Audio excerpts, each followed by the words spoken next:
Good afternoon, everyone, and welcome to the session on Stop Food Waste Australia this afternoon. So we've got a couple of keynotes. We've got an opening keynote and a second from Richard Swanell, the International Director at the Waste and Resources Action Programme in the UK.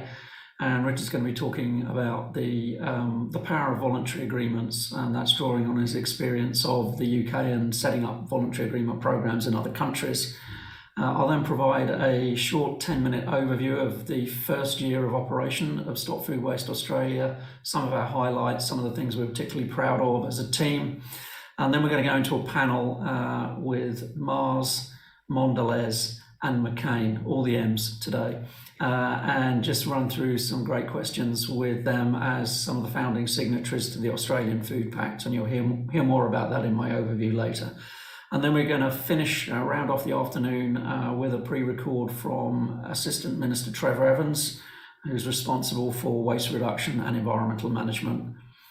So without further ado, I would like to introduce Richard Swanell, the International Director at WRAP. Hello.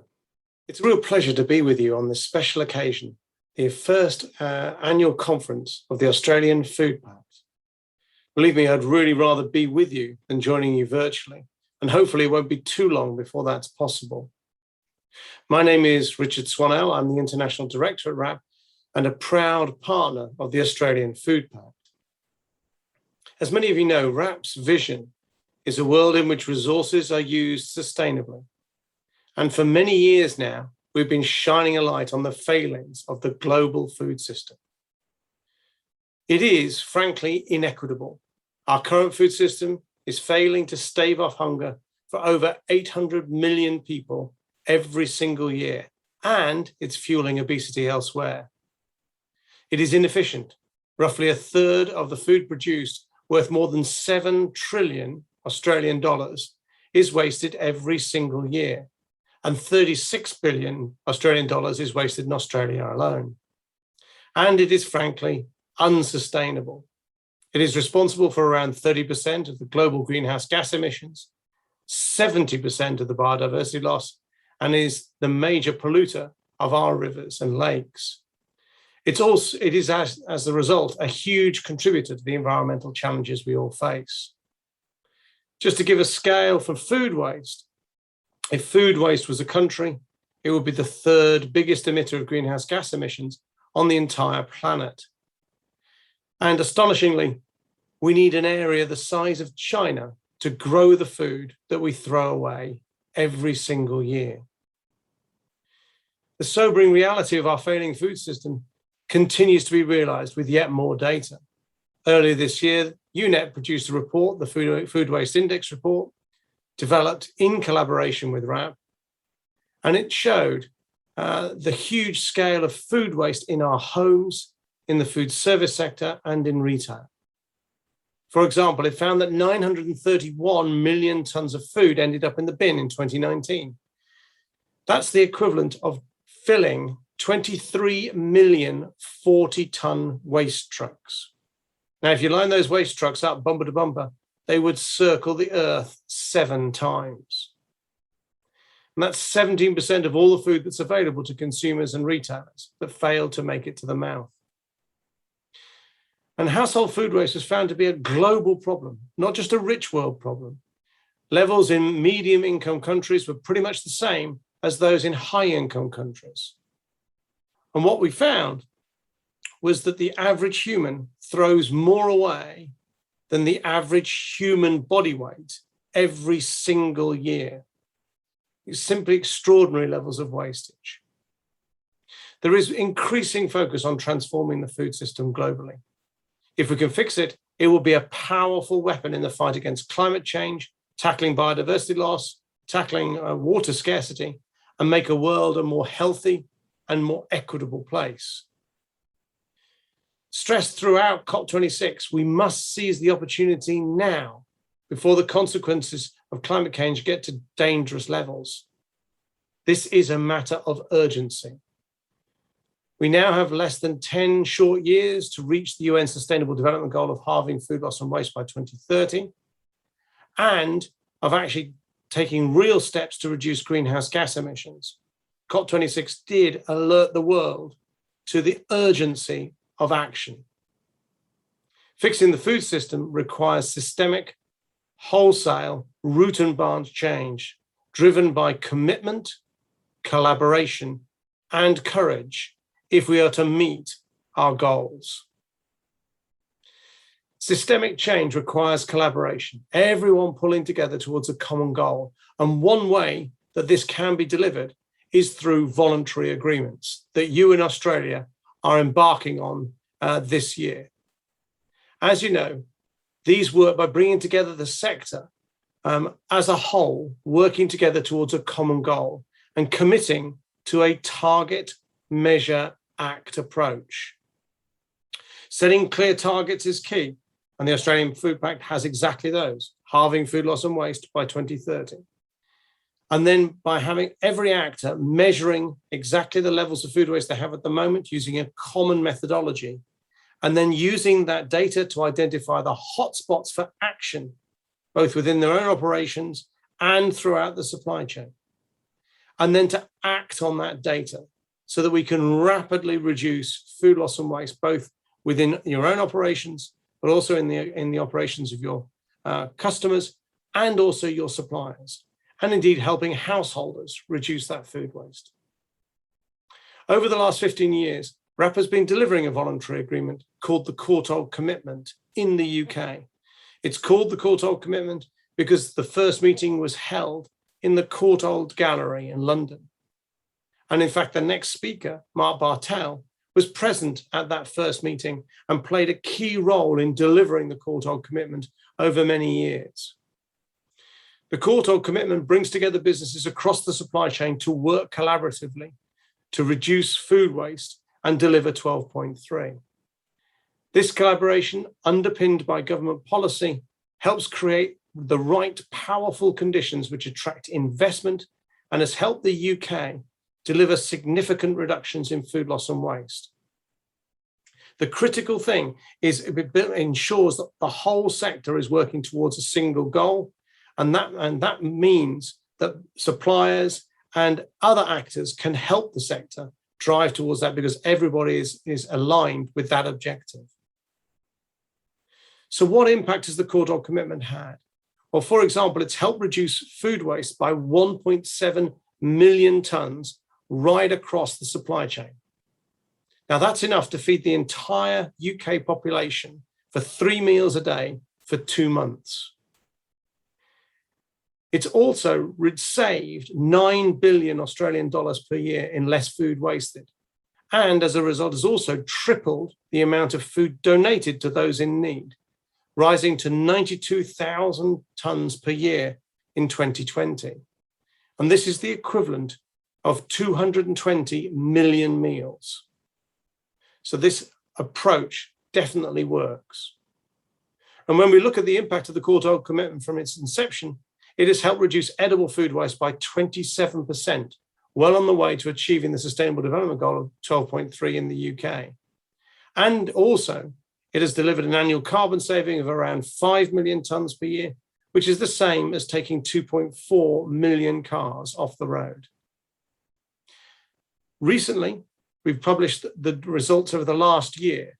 And in the last year alone, businesses saved 251,000 tonnes of food waste, worth 450 million Australian dollars. So momentum is building. This impactful model has been widely adopted. With the recent launch of the Australian Food Pact, there are now food waste voluntary agreements on every continent bar Antarctica. That's truly something special and tells you how important the power of harnessing collaboration in a country can be in delivering rapid change.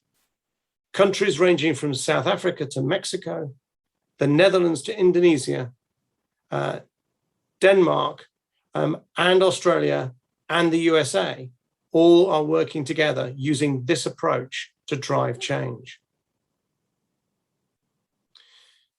So reflecting on my time in COP, I feel that the momentum is building like never before to address climate change. The stars are aligned to make this systemic shift, and we have a short window to make dramatic changes. COP26 was clear that every ton of carbon reduced now makes the whole process of delivering a 1.5 degree increase and no more likely. So there is increasing need to act now, and every ton of food waste that is reduced helps us deliver that target. The positive thing is we know what to do, and the collective will is there, and it'll be there, I am sure, in the room today. It's not going to be plain sailing. I genuinely believe, though, that we are ready and able to make the changes that will restore our own health and that of a planet. I know that you will all play your part in making the Australian Food Pact a huge success. I am confident that Australia can deliver more effectively, more rapidly, and more efficiently than any other voluntary agreement in the world, given its world-class businesses, university sector, NGOs, and public sector that are committed to this goal. And WRAP will be with you every step of the way. I wish you a fantastic annual conference, and importantly, looking forward to working together with you to deliver a sustainable future. Thank you very much.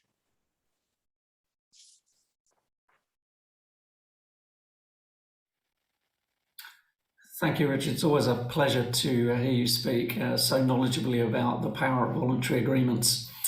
I'm going to now spend about 10 minutes just taking everyone through our first year in review at Stop Food Waste Australia.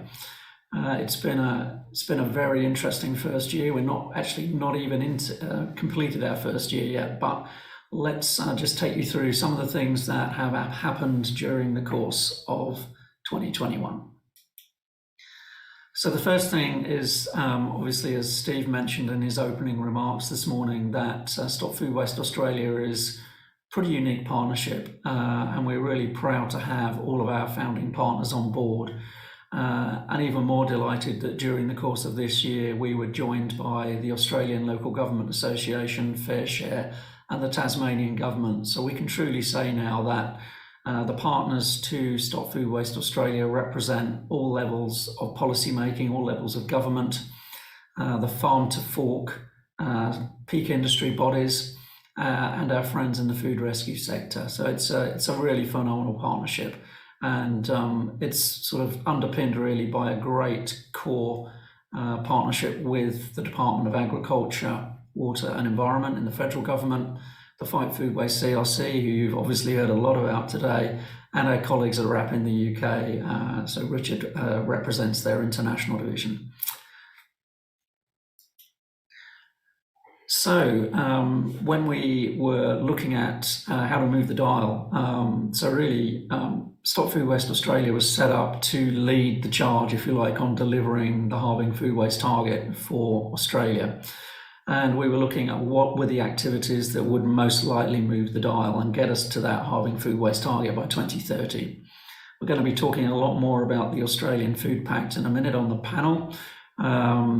We've also been busy actually setting up and refreshing sector action plans and doing a lot of work around communication, engaging and partnering for impact, both within Australia and internationally.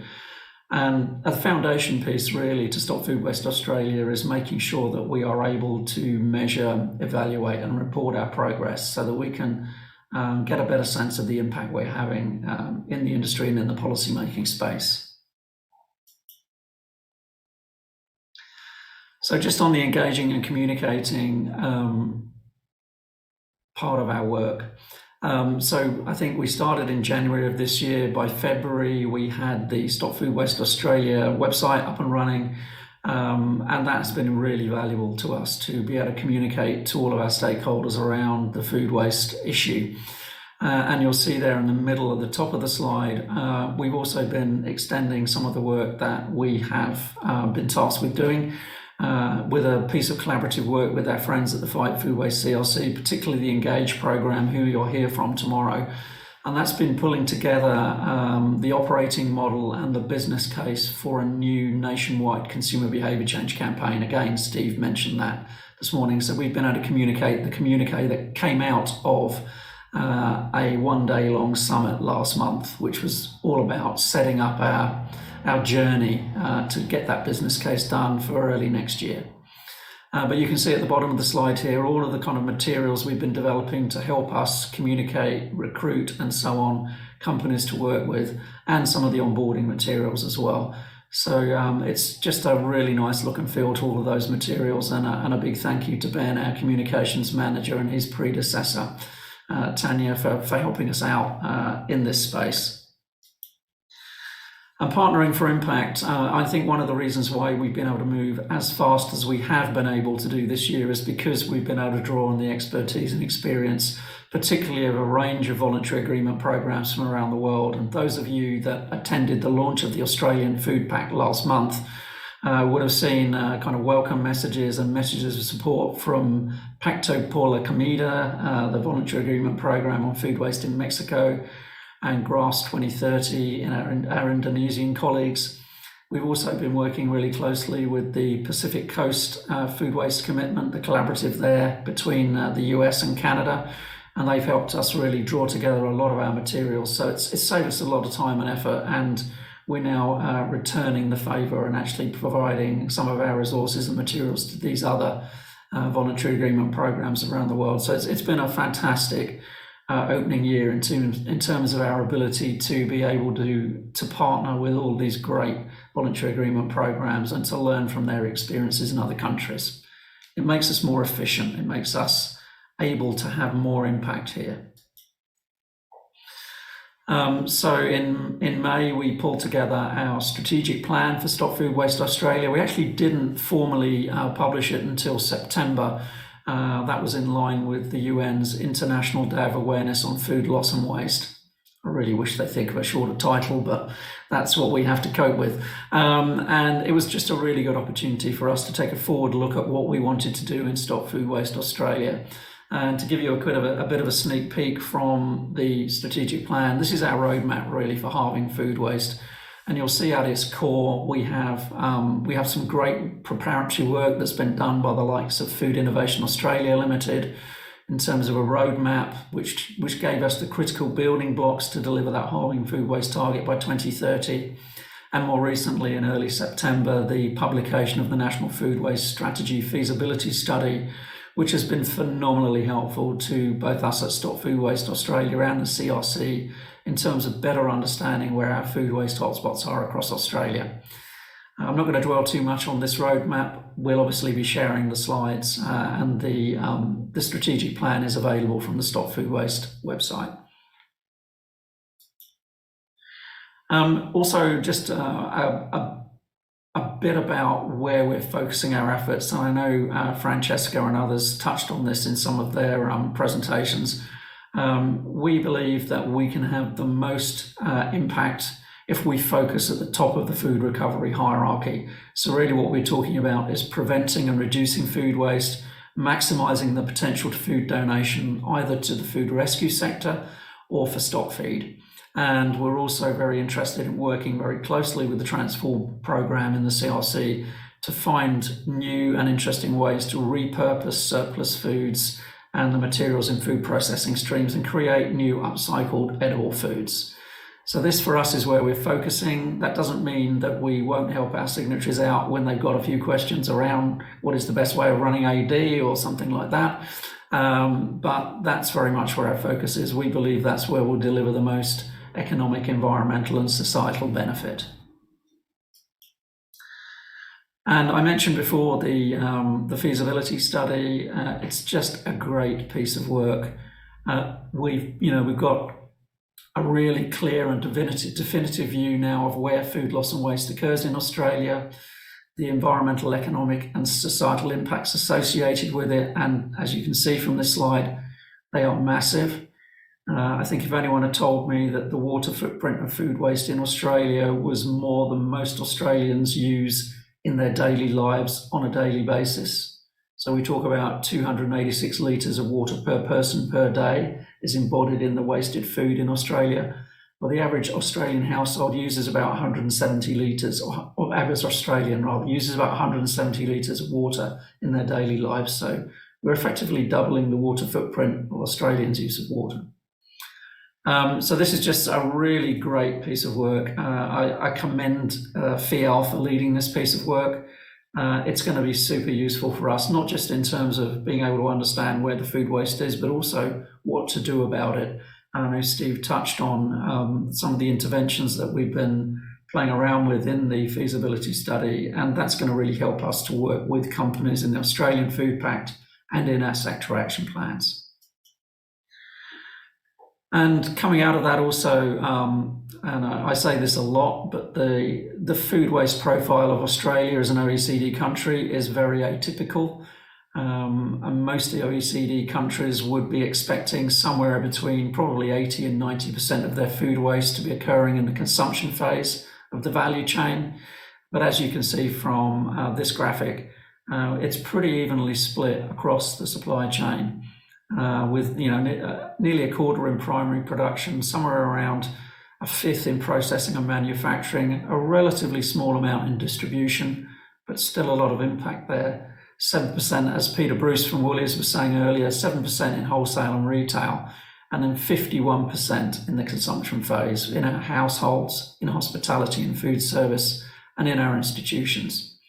What we also know from the feasibility study, and this always puts a smile on my face, is that for every dollar you put in and invest in food waste prevention, you'll get somewhere between $7 and $10 back. There aren't many places in the food industry where you can get that return on investment ratio, and that's why we're so excited to be working with a growing number of companies in Stop Food Waste Australia to help them do exactly that. So talk a bit about the Australian Food Pact. We've got three of our signatories, founding signatories, on the panel in a second. But essentially, we're talking about 4 programs that we really believe will drive change. So anything from getting a greater consideration of food waste when we do new product development and design, how we source and buy our food ingredients, right the way through to how do we maximize the potential for donation in the food rescue and stop feed space, and how do we really open up the market here for upcycled food ingredients and products. We know from Forbes magazine last year, as Francesca mentioned earlier, that this is a rapidly growing global market, the upcycled food market, currently valued at, forecast to be valued at over $65 billion globally by 2025. So this is a phenomenal market opportunity. I want to talk a bit about sector action plans, because they for us are probably a really great opportunity to bring together new collaborations, new partnerships to tackle those significant food waste hotspots that we've seen from our work on the feasibility study. So I want to talk first a bit about the structure of our sector action plans, and you'll see from the graphic here that we have 5 broad pillars. So we start off by asking ourselves, what are the policy levers we can pull at all levels of government? You know, whether it's trialling landfill bans, looking at what we can do on waste prevention when local councils roll out FOGO collections, through to what we heard from the Reduce program today. How can we use other policy instruments like tax incentives or financial incentives or research grant programs to really drive change in the food waste space? The second pillar here is really around research, development and extension, and that's where we work the most closely with all 3 of the Fight Food Waste CRC R&D programs. And we've got some great examples already in the sector action plan space where the research is underway on a number of plans at the moment, and that's being driven by the CRC's programs. Obviously, implementation is really important to us, so piloting proof of concept projects. Where those projects are successful, then we would hope that we'll be working with companies to make new practices, new technologies and so on standard operating practice in the future. something that is sometimes neglected when we think about food waste, and it's around capability and capacity in the industry. So for each of our sector action plans, we are looking to proactively develop a community of practice. So building expertise in the food industry, in policy making, in a way that allows us to drive change for far longer than we might otherwise be able to, because we've got more expertise in Australia than we currently have. And then finally, as I mentioned earlier, the MERI framework, monitoring, evaluation and reporting, as well as improvement. So we don't just collect all this data because we want to understand where the food waste is. We're looking at it because it drives new insight and new opportunities to improve the performance of the food and drink industry in Australia.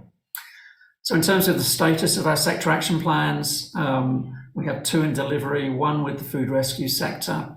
That's the second iteration of that one, as is the food cold chain sector action plan, which is being led by the Australian Food Cold Chain Council. So these are really kind of iterations from some work FIAL did during 2019. I have to say the food rescue sector action plan was signed off by the major players in the sector 2 weeks before COVID hit. It was brilliant timing because they were already collaborating far more than perhaps they had done in the past.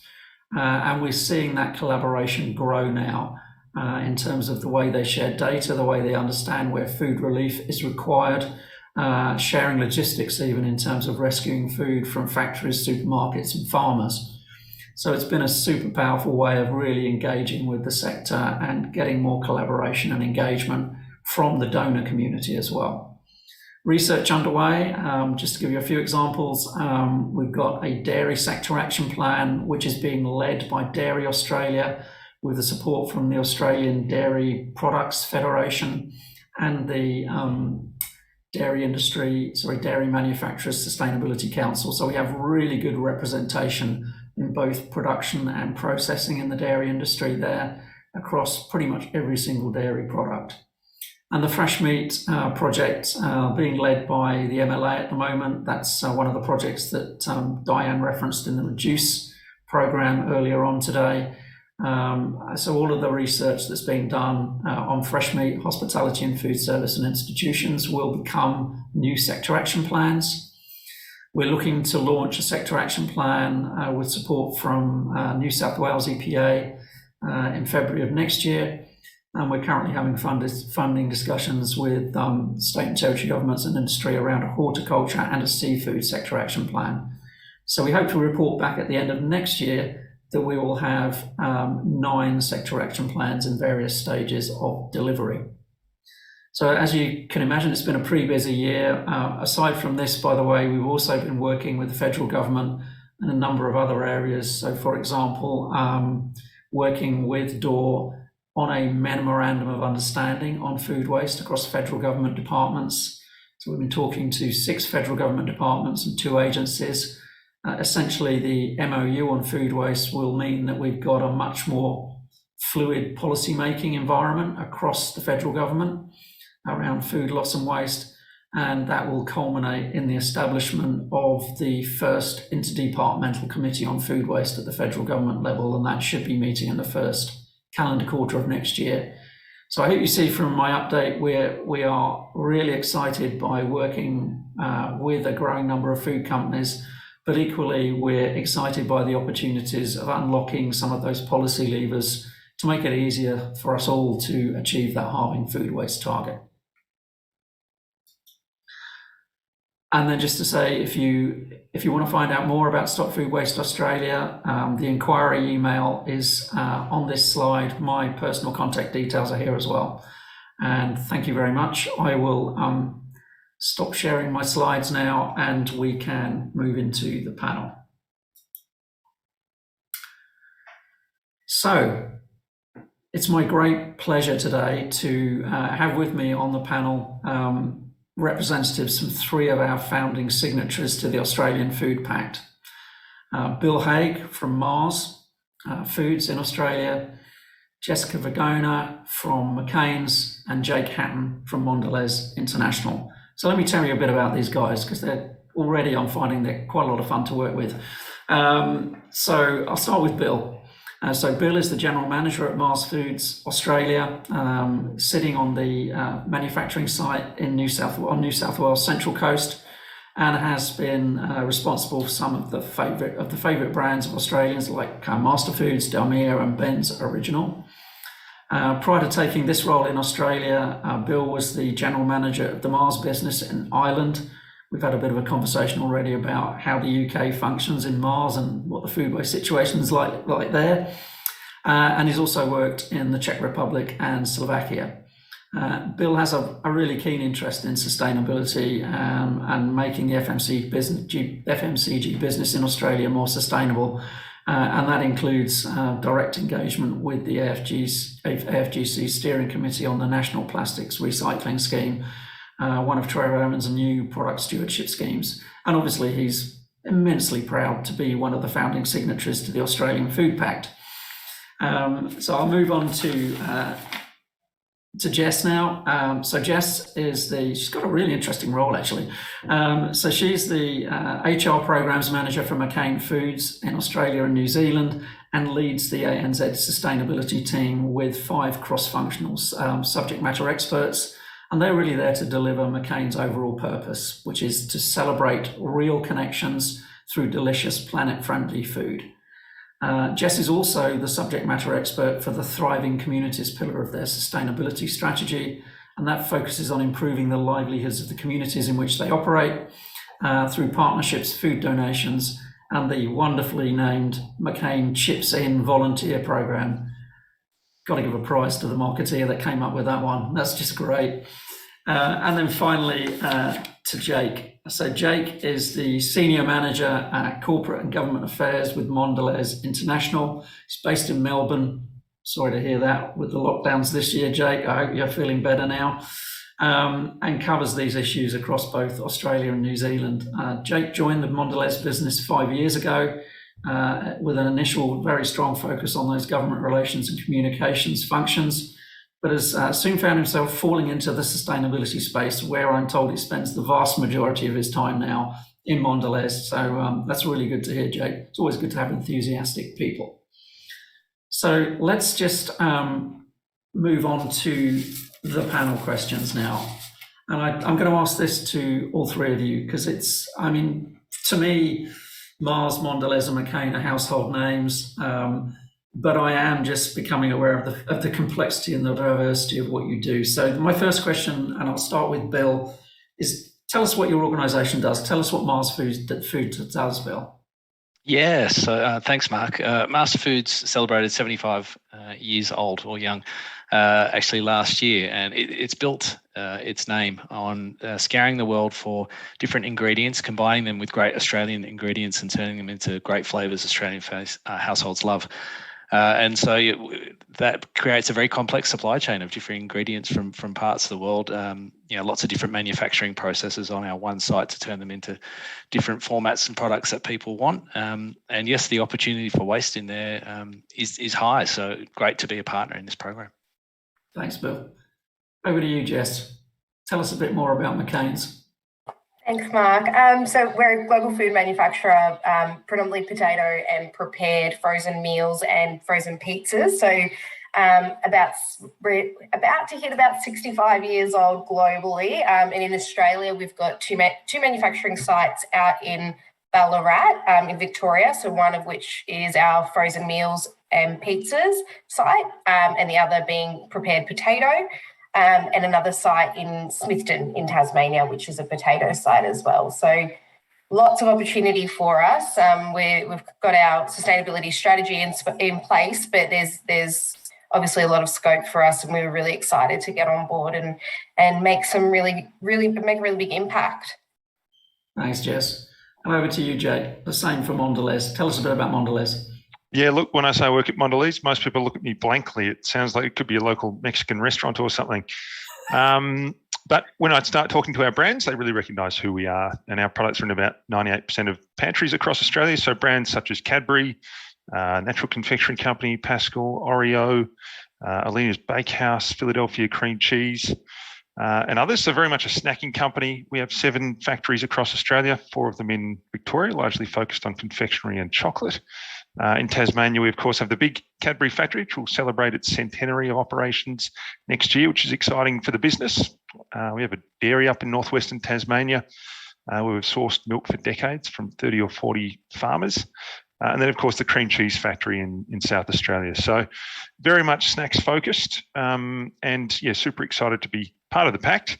And it's an area that we're looking to focus on more and more, I think, as sustainability continues to grow as a key area for our business. That's great. Thank you all.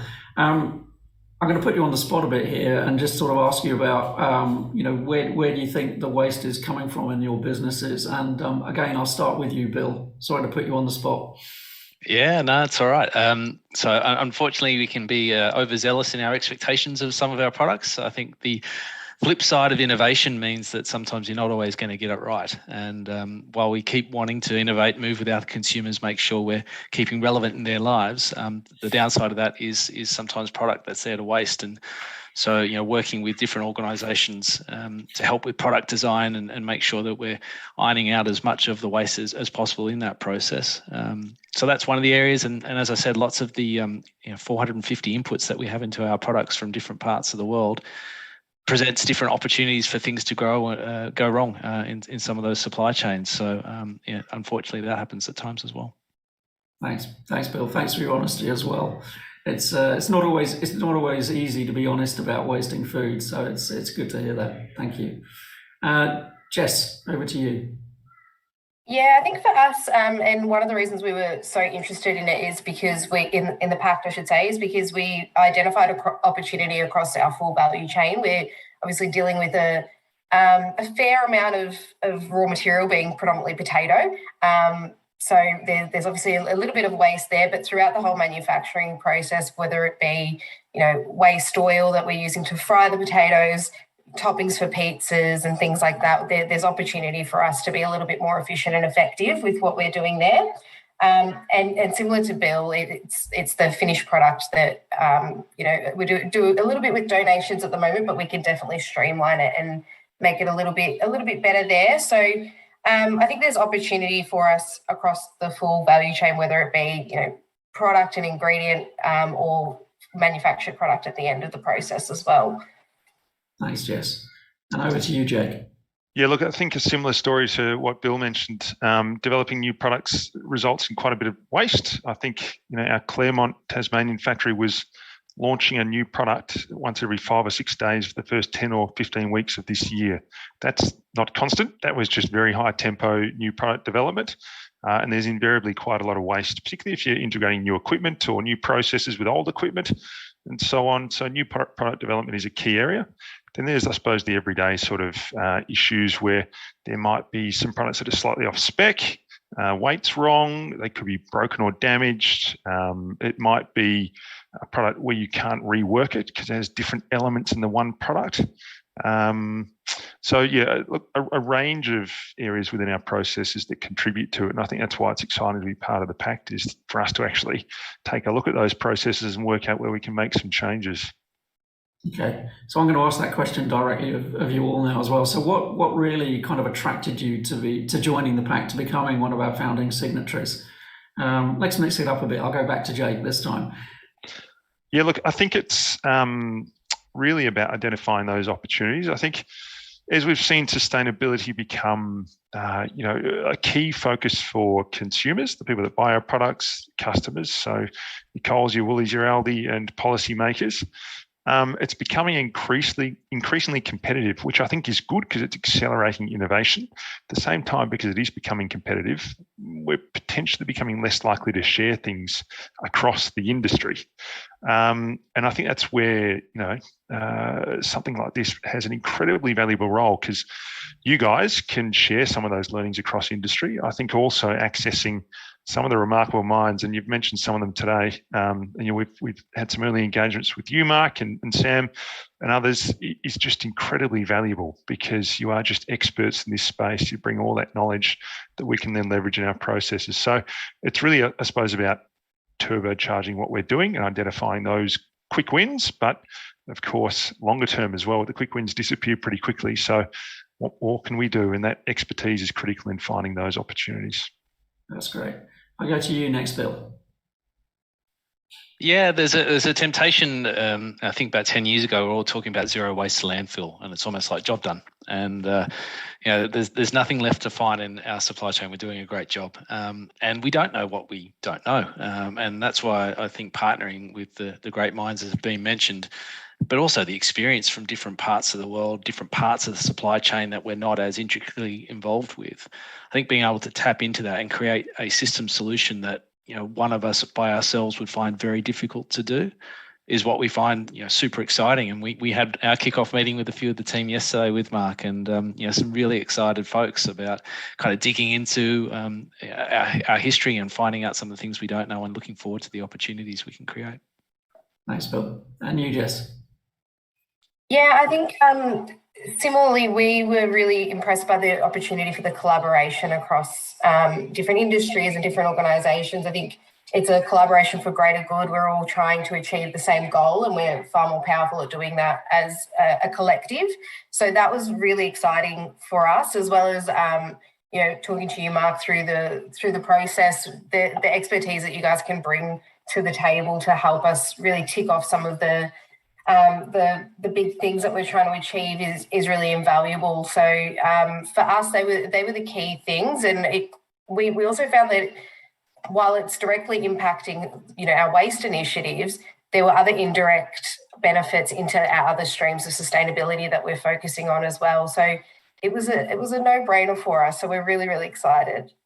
That's great. Thanks, Jess. So it's really interesting because at the launch of the Pact last month as well, we heard all the way through collaboration, the power of that, the pre-competitive space where people can share common problems and come up with solutions and then take them to market. That feels to me like it's a super exciting space to be working with you guys in. And well, you've been talking to us, you know what it's like. We're just as excited as you, and particularly after lockdown, we can't wait to get out and get on site after 20 months of being in our desks at home. So really, really looking forward to that.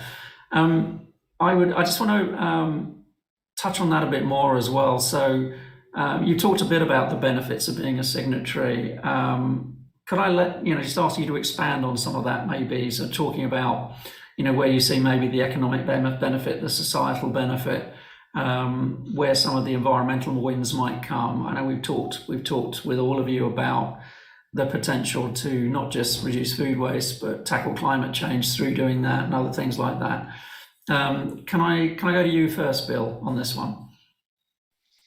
Yeah, I referenced our session yesterday and talking about getting to a facility that's 0, zero greenhouse gas, zero water waste, zero food waste as well, and I find that quite aspirational, and how intertwined a lot of those problems are, as we've heard here as well. So, and our associates get a big kick out of avoiding waste and making sure we're also helping food insecurity. And it's a terrible problem, and it's even more terrible when you consider that there's food out there that could be helping solve that problem and is going to waste. So that network there is growing stronger. Whether it's Food Bank, who we do a lot of work with, a collaborative supply program that they have, but then new starters like Yumi, who have come on the scene, and help us really understand a more efficient marketplace to deal with some of that problem product, but secondly also understand the greenhouse gas water usage, not just the kilos of product saved as well. That's great. And over to you, Jake. Yeah, look, I think I suppose the top priorities for us have been packaging waste, plastic packaging waste. It's probably the most visible one that consumers see. It's not a surprise to get more comments on the packaging of a product now than it is what's actually inside. And then climate change as well. And then I recall you came along to the Sustainable Practice Committee of the Australian Food and Grocery Council a couple of years ago, Mark, and just seeing some of the numbers around food waste and the links between climate change, packaging waste, and food waste are just they're so interlinked that you can't ignore any of those things. So I think if we want to achieve things when it comes to packaging sustainability, climate change, food waste is right at the heart of that. I also think that our people expect us to be doing more in this space. As sustainability is accelerating as a key issue for us and industry more broadly. I mean, look at the last couple of weeks, all the talk around COP26 and so on. Food waste is gaining focus, I think, and our people expect us to be doing more. Our shareholders expect us to be doing more. Consumers, customers. So fundamentally, it's at the heart of how we operate as a business. And we've seen some improvements from a food waste perspective in the last few years, but the low-hanging fruit is gone, and we're at the point where we need external expertise to try and identify those next opportunities. So, yeah, we're super excited to see you on site as well, Mark, and pointing out some of those potential quick wins. Particularly, I think you touched on before that return on investment, 1 to 7 to 10. There's not too many times we get to present potential opportunities like that to our leadership team, and so. Even if it's $1 to $1.01, it's still a win. We're making a positive impact. So, yeah, just really looking forward to leveraging the partnership as best we can. Thanks, Jake. And to you, Jess. I think we're still kind of early days in terms of scoping out where our priority areas are, but we've had conversations with you, Mark, along the way about even things like the starch that's from the potato, what we can do, how we can be more efficient in utilising that. And I think there's a really big opportunity for us in the agricultural space that we do a little bit now, but there's definitely the scope to do much better. And again, with your expertise, I think we can really elevate the work that we're doing in that space already.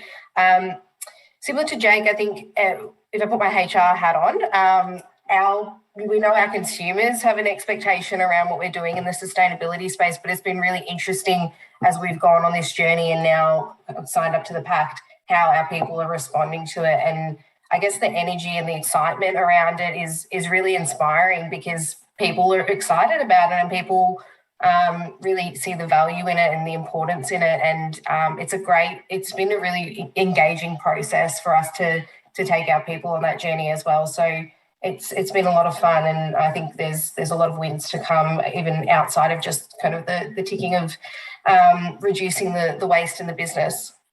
That's great. I mean, we hear a lot about the Great Resignation that is supposed to be coming upon us next year, and there's a lot of survey work out there and a lot of really interesting stuff around staff motivation, staff retention when it comes to sustainability issues. And I think perhaps food waste is one of the more tangible examples of that, because you can see it. It's just really clear, and no one wants it. No one loves wasting food. Right. Most people just love food. So I'm just going to sort of close the panel with a combined question, really, for all of you. So the first part of the question is, what would success look like for your organisation? And the second part is, what would you say to other organisations to encourage them to join the pact and work with us? So, Bill, I'll go back to you. I think if the ambition is to halve food waste by 2030, then we want to be someone at the front of that, and try and get there earlier if we can, and try and pave the way. So, if we could get there by 2025, that sounds ambitious, and I feel scary even just saying it. But it feels like the mark that we need to shoot for. And for those who are looking to join the pact, you don't know what you don't know. There's some amazing expertise and experience to tap into, and that ROI that we just heard about, you're not going to get a better deal doing many other things. So I can't encourage it enough. Thanks, Bill. And you, Jess? I think in terms of success, I think once we've mapped out our roadmap, we'll have a better feel for where we anticipate we want to be. But obviously it is, reducing food waste by half in the business by 2030 would be ideal, but we'll shoot to 2030 and see how we go. But I think in terms of, joining the pact, I think take the meeting is my advice. You reached out to me, Mark, and I think the whole meeting I had a big smile on my face because I was like, oh, this just aligns with everything we're trying to do, and the return on investment speaks for itself as well if you're trying to sell it to a leadership team. So I think the best thing we did was have that initial conversation and really understand what you're trying to achieve, other than what's on the website, and talk about I think in that hour we spoke about 3 or 4 opportunities already where we could make a really big impact. So I'd say explore it and really kind of have a conversation about it and see where it can make an impact for your business. Thank you, Jess. And finally, Jake, to round out the panel.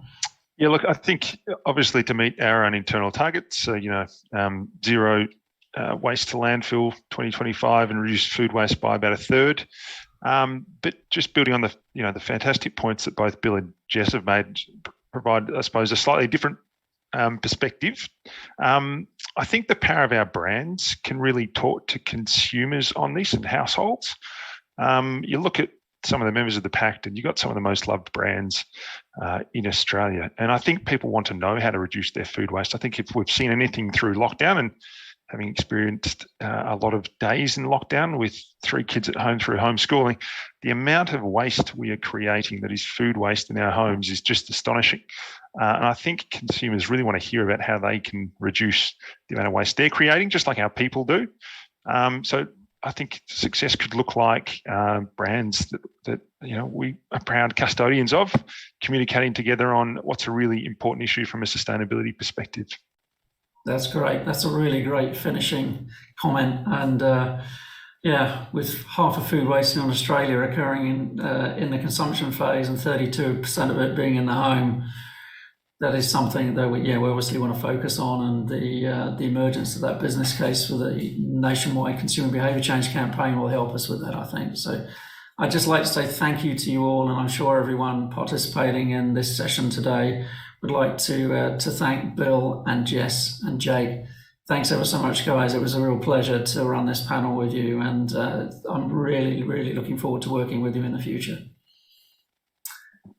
Okay, so to conclude this afternoon, we got a great keynote from the Honourable Trevor Evans MP, the Assistant Minister for Waste Reduction and Environmental Management.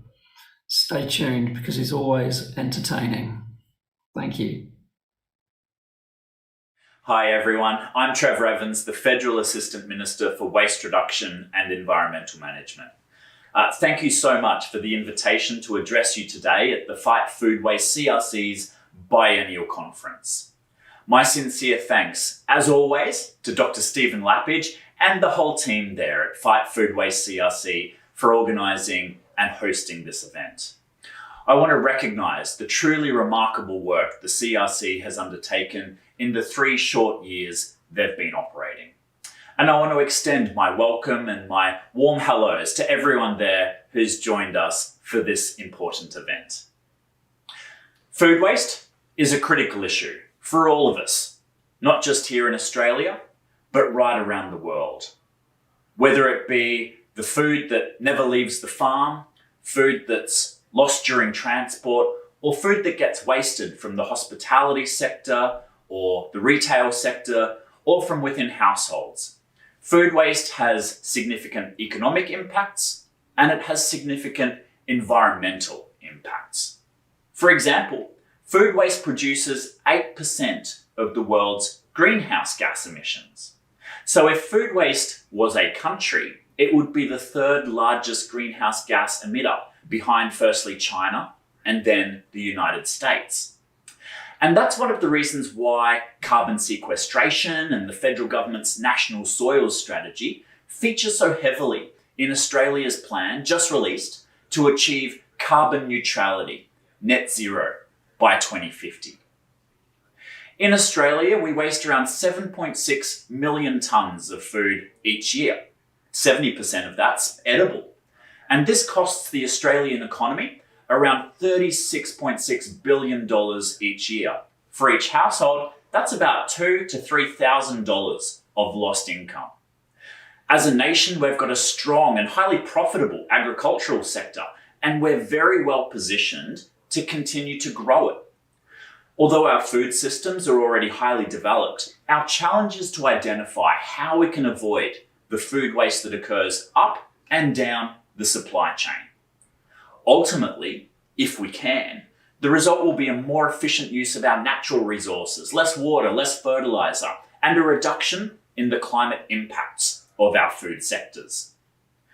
4 years ago, the government launched the National Food Waste Strategy to establish the framework to help halve Australia's food waste by 2030.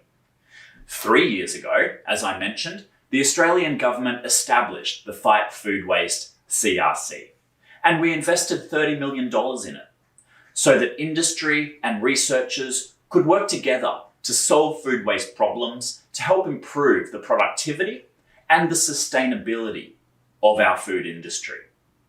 And in December just gone, we invested a further $4 million and established Stop Food Waste Australia to help deliver the National Food Waste Strategy.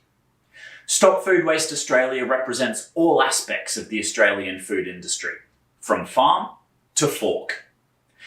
Its mission is to work with industry and research organisations like the CRC to bring about practical change that can help Australian businesses, large and small, and consumers, all of us in households, to reduce our food waste. Last month, I had the pleasure of helping Stop Food Waste Australia to launch the Australian Food Pact. This exciting voluntary agreement allows players in the food supply chain, whether they be farmers, food manufacturers, retailers, whoever, to identify more solutions to reduce food waste and to collaborate to ensure that the learnings and the solutions we find are adopted as quickly as possible. The first signatories that have joined the pact, Simplot Australia, Coles, Woolies, Mondelez, Mars, McCain, Goodman Fielder and Arico, have demonstrated their commitment to help Australia to reach its food waste goals. I want to congratulate these businesses again on their leadership in becoming the first to join this exciting initiative. And I expect to see many more joining the growing momentum. It goes without saying that I encourage any other food businesses here today on the line to consider joining the pact. The benefits are many, including, of course, potentially reducing your own waste and the expenses that are associated with it. But also, of course, connecting strongly with your consumers and their future wants and needs. We also know that we need to change household consumption patterns before the food hits the plate and the bin. And this is perhaps the most difficult area of food waste to address. But if our households can reduce their food waste by, say, 30%, that would mean 1.5 million tons of food no longer going into landfill over the next 8 or 9 years. Last month, I had the pleasure of speaking at Stop Food Waste Australia's National Behaviour Change Workshop. The workshop scoped a long-term consumer behaviour change program to be led by Stop Food Waste Australia, but heavily supported by research developed through the CRC's Engage program. As part of a nationally coordinated behaviour change effort, the national program will cover food waste in the home and when dining out. The Australian government will provide leadership and coordination to support the development and rollout of a national campaign. Achieving consistent messaging with the states and territories and with local governments is absolutely vital here. To truly get it right, we all of us, industry, businesses, governments, have to align our campaign activities and our messaging very carefully to Australian consumers. Research is also vital. Beyond shaping future policy decisions, research can help to drive innovation and entrepreneurship and deliver the strong, practical outcomes that are required to address inefficient food supply chains or food waste where it lies and consumer behaviours. Addressing these problems requires a focused and collaborative research effort, which is precisely where the Fight Food Waste CRC comes in. The Fight Food Waste CRC supports industry-led collaborations between industries and researchers around the food waste issue to really help Australia to meet its ambitious food waste targets. In July, the CRC released a study showing that beef, bread, cheese and salad are the most thrown out foods in Australian kitchens. And the research also offers a detailed analysis of why people waste food and the barriers that people face in households and kitchens to try to reduce that waste. Information like this helps to identify the food types and the behaviours that can be prioritised for intervention by industry and by governments working together, including through the Australian Food Pact. Now, we know that the CRC's research program provides a rich evidence base from which Stop Food Waste Australia is designing, planning and implementing its broader program of work. It already supports the development of their sector action plans to prioritise and manage the actions needed to reduce food waste in various or particular sectors. We've seen action plans already developed so far for the cold food chain and food relief sectors, for instance. And just like in other areas of waste reduction and recycling more broadly, state and territory and local governments, of course, will continue to exercise many of the powers to make the laws and the policies here. But the Australian government can continue to provide the necessary policy leadership, the support, the harmonisation efforts and the coordination to prevent food waste. For the rest of this year and into 2022, my department will continue to monitor and support the important work of the Fight Food Waste CRC and Stop Food Waste Australia. We already play an active role in the organisation's Partnership Advisory Committee and will be participating on the working group for the National Behaviour Change Program, which I was speaking about just before. We also plan to work with these organisations to review the recommendations of FIAL's recently released feasibility study. This study prioritises actions for how Australia can best meet the ambitious targets we have to halve food waste by 2030. It gives us a lot to think about and even more to work with going forward.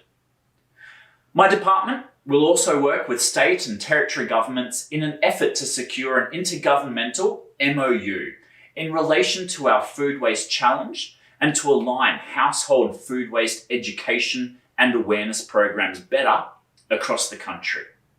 And they'll keep making sure Australia is playing its part in the UN Food is Never Waste Coalition, which we joined very recently in September of this year.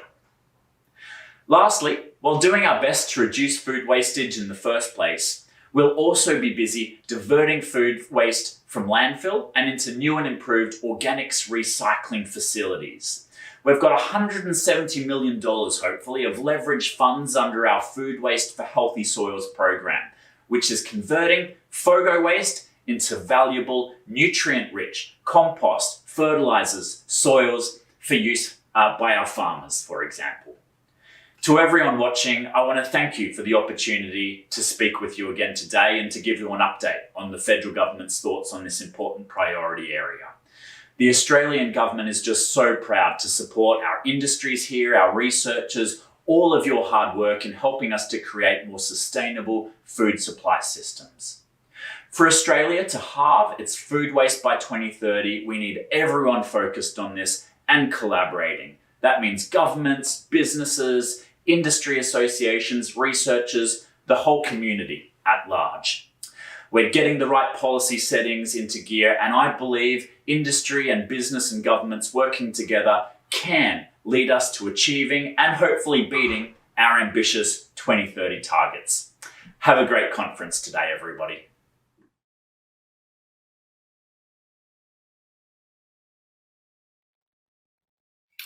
And a big thanks to Assistant Minister Evans for that closing keynote today. I hope you were able to extract something from his keynote. He is absolutely amazing at retaining all these statistics around food waste in his head. I'm truly impressed.